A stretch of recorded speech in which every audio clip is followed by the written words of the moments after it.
Donc Vidcoin a été créé il y a 4 ans. Historiquement, Aymeric, mon associé et moi-même venons du côté éditeur. On a toujours considéré comme la publicité comme une source de revenus indispensable pour un éditeur, mais toutefois à prendre avec des précautions, car elle pouvait, si elle était trop intrusive ou une pression publicitaire trop forte, pouvait abîmer l'expérience utilisateur.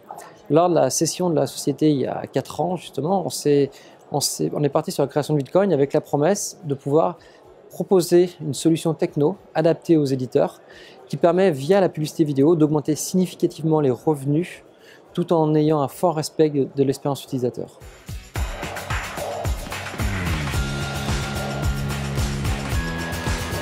Alors, nous, on travaille directement avec les éditeurs, on intègre un SDK directement dans les apps de nos partenaires et on a travaillé sur des améliorations significatives pour enlever toutes les frictions.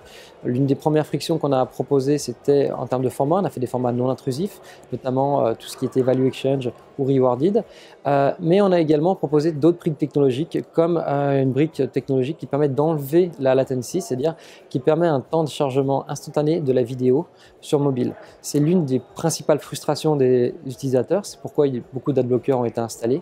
Et donc, en enlevant la latency, en offrant un format vidéo full screen de qualité, non pixelisé, donc en HD, et qui se lance instantanément, on permet de mieux respecter l'expérience utilisateur. Si on prend l'exemple du gaming, une industrie qui est historique pour nous, on permet d'offrir 30 à 40% de revenus supplémentaires pour un éditeur.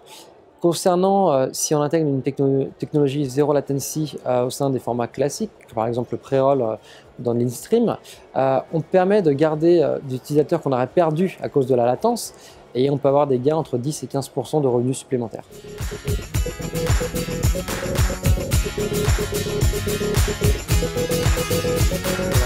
On travaille directement avec des éditeurs, donc en termes de brand safety, voilà, c'est une assurance à l'annonceur que le message soit sur des applications quali.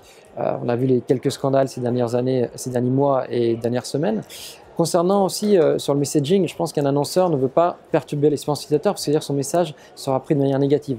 Donc l'annonceur a tout intérêt à pouvoir venir sur des formats moins intrusifs, ou en tout cas offrir une expérience utilisateur via de la zero latency améliorée. L'utilisateur sera encore plus sensible par le message et une vidéo HD full screen est beaucoup plus percutante. Donc le gain est évidemment très important pour l'annonceur.